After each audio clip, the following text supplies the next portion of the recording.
મારે તમારે બધા એવી, જેણે જેટલું સુખી થવું હોય, શાંતિનો અનુભવ કરવો હોય, જીવનને પ્રગતિમય બનાવવું હોય, એને ધર્મ ક્યારેય ન છોડવો.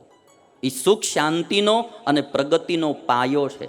અધર્મમાં થોડાક દિવસ સારું લાગશે, કદાચ ભૌતિક વિકાસ બી થશે, પણ સુખ શાંતિ અને આત્માની પ્રગતિ તો નહીં જ હોય. બીજો જન્મ ક્યાં આવશે, કેવો આવશે, એની કોઈ કલ્પના નહીં હોય. માટે દિલથી ધર્મનું પાલન કરો. અને પછી રામ જવા માટે નીકળે છે. સીતાજીને કહ્યું કે તમે માતા પિતાની સેવા કરજો, તમારાથી કોઈને કષ્ટ ન થાય એનું ધ્યાન રાખજો. સીતાજીને ભલામણ કરે રામ. ત્યારે સીતાજી કહે છે કે મારે તો તમારી સાથે આવવું છે. સીતાજીને રામ કહે છે કે પણ જંગલમાં ખાવા ટાઈમે મળશે નહીં, કાંટા કાંકરાઓ વાગે, તાઢ તડકા સહન કરવા પડે, તમે રાજમહેલમાં ઉછરેલા જંગલના દુઃખ તમારાથી સહન નહીં થાય. રામ સીતાજીને કે તમે રાજમહેલના સુખ ભોગવેલા, જંગલના દુઃખ તમારાથી સહન નહીં થાય. અને ત્યારે સીતાજી શું બોલ્યા? યે ત્વયા કીર્તિતા દોષા વને વસ્તવ્યતામ પ્રતિ ગુણાનિત્યેવ તાન વિદ્ધિ તવ સ્નેહ પુરસ્કૃતા. સીતાજી કહે છે કે તમારો જે ભાવ પ્રેમ છે, મને તમારામાં જે હેત છે, એને કારણે વનનો કોઈ પણ દોષ કે દુઃખ એ મને દુઃખ નહીં લાગે. જેને જેનામાં હેત હોય ને ભાઈ, એની માટે ગમે એટલા કષ્ટ સહન કરવા પડે ને, એ કષ્ટ એને કષ્ટ ન લાગે. અથવા જેને પોતાનામાં હેત હોય એને છોડીને રાજમહેલમાં પણ રહેવું ગમે. રામને પણ સીતામાં એવી પ્રીતિ હતી, એટલે સીતાજી કહે છે મને તમારામાં, તમને મારામાં, તમારા વિના મારે રાજમહેલમાં નથી રહેવું. જેમાં હેત હોય ને એની હારે વનમાં જવું સારું લાગે, અને હેત ન હોય એની હારે મહેલમાં રહેવું સારું લાગે નહીં. સીતાજી કહે છે કે મને તમારામાં પ્રીતિ છે, મને જંગલનું કોઈ દુઃખ નહીં લાગે. આજે તમે જુઓ ને દુનિયામાં આવી પ્રીતિઓ ઘટતી જાય છે. આજે તો વસ્તુ પદાર્થમાં પ્રીતિઓ વધતી જાય છે. આ વસ્તુ પદાર્થની પૂર્તિ ન થાય એટલે હેત તરત તૂટવા માંડે. છૂટાછેડામાં આજે એ જ બધું પ્રધાન થઈ ગયું. થોડાક દી તમે એના મનોરથો પૂરા ન કરો તો એમ લાગે કે આ તો હાવ ટપુડો લુખેશ છે, એ કે આ તો હાવ લુખેશ કંપની છે, છોડો આ નહીં. આવું થઈ ગયું. વસ્તુ પદાર્થો પ્રધાન થઈ ગયા, વ્યક્તિત્વની કિંમત હાવ ઘટતી જાય દિન પ્રતિદિન. અને પછી રામ વનમાં સીતાજીની સાથે આવવાની વાત કરી. વશિષ્ઠએ સુમંત્ર જે હતા, સુમંત્રએ કઈને હજી એકવાર સમજાવી કે તમે હજી રામને રોકી લ્યો. સુમંત્ર મંત્રી હતા, પણ સુમંત્રએ કઈને એમ કીધું કે તમારી માતાના ગુણ તમારામાં આવ્યા છે, બાકી અમારા અયોધ્યાના વંશ પરંપરાના ગુણ આવા ન હોય. તમારામાં તમારી માતાના મોહાળ પક્ષના ગુણ આવ્યા છે. છોકરાઓમાં 2 ગુણ આવે, આમ ટોટલ 3. કાં એના પિતાના ગુણ દીકરામાં આવે, કાં એની માતાના ગુણ આવે.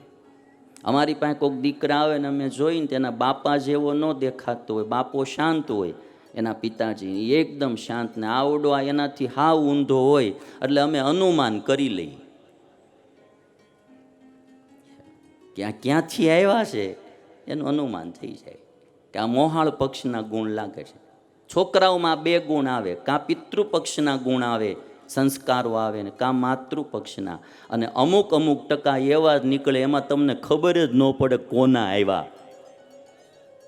અમુકમાં એવું જ હોય કંઈ ખબર જ ન પડે. નાનો છોકરો જન્મો હોય ને હજી તો આખું કુટુંબ રમાડવા આવતું હોય. પિતાજી હોય તો એમ કે એકદમ મારા જેવો જ છે, હોય કે બાપા રમાડતા હોય પિતાજી મારા જેવો જ છે. તે મમ્મી હોય તો કે આ મારા જેવો જ છે, એ કે દાદા આવે એકદમ એ કે મારા જેવો જ છે, એ કે દાદી આવે એ એમ કે બધા જે હોય બધા એમ કે મારા જેવો જ છે, મારા જેવો છે. અને 20-25 વર્ષનો થાય ને સાંજે પેલી ધારનો પીને આવીને ધમ પછાડા કરે તો એ બધા બોલે આ કોના જેવો થયો. એટલે તમે બધા કહેતા મારા જેવો છે, મારા જેવો છે. વરે ખબર પડે કે આ કોના જેવો થયો એમ.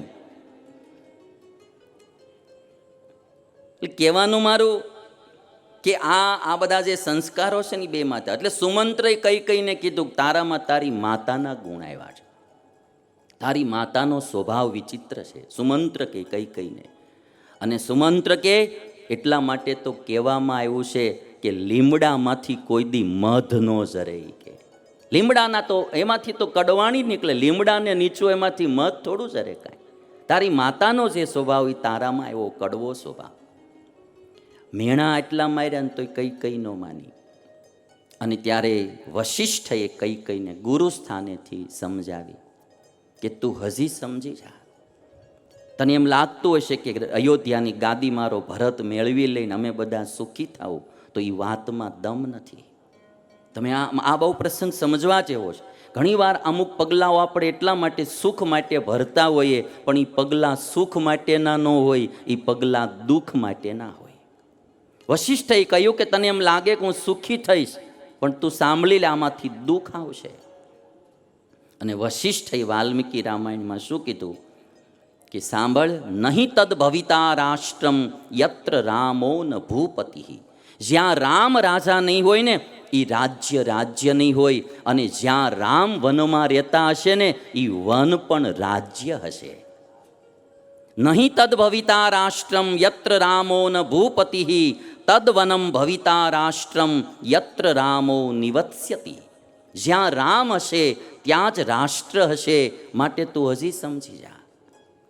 આપણે બધા જ જાણીએ છીએ અમુક ચીજમાં વ્યક્તિ પ્રધાન હોય. એક વ્યક્તિ વહી જાય એટલે આખી કંપની ડાઉન થઈ જાય. એક વ્યક્તિ વહી જાય એવી, એને કારણે આખો સમાજ કે આખો પરિવાર એ આખો ડાઉન થઈ જાય. ઓલાની રોનકથી આખી બધી બોલબાલા હોય ભાઈ, વ્યક્તિત્વ પ્રધાન હોય. અને એટલા માટે કહે છે વશિષ્ઠ કે તું રામને જ વનવાસ ના દે. કઈ છતાંય ન માની. આ બાજુ રામ જવા માટે તૈયાર થયા. લક્ષ્મણ કે હું ભાઈ તમારી સાથે આવું. લક્ષ્મણને હાથો પાડી રામે, પણ કે છે કે તું તારી માં સુમિત્રાને પૂછી આવ.